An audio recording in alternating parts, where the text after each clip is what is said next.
नायक नायिका एक दूसरे से बेहद प्यार करते हैं। जी हाँ, जी हाँ, जी हाँ। किसी बात पर नायक और नायिका में अनबन हो जाती है तो नायक क्या कई दिन नायक नायिका से नहीं बोलता है तो नायिका क्या कहती है? क्या कहती है बंधु?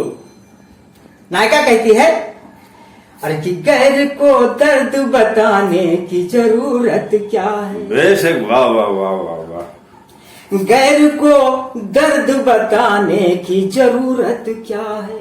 वाह भाई वाह कबीर जी। गैर को दर्द बताने की जरूरत क्या है। वाह वाह वाह। गैर को दर्द बताने की जरूरत क्या है। अरे अपने झगड़े में जमाने की जरूरत क्या है। वाह भाई वाह वाह, बड़े गजब के आदमी हो। अपने झगड़े में जमाने की जरूरत क्या है।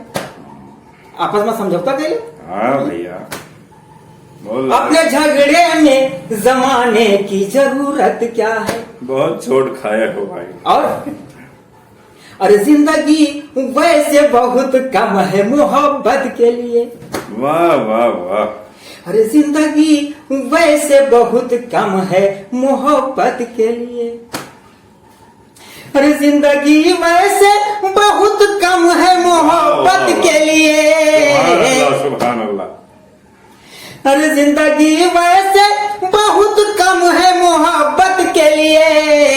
अरे रूठ कर वक्त गवाने की जरूरत क्या है। वाह वाह वाह वाह वाह वाह। अरे रूठ कर वक्त गवाने की जरूरत क्या है। सुभान अल्लाह सुभान अल्लाह। अपने झगड़े में जमाने की जरूरत क्या है। माशाअल्लाह माशाअल्लाह।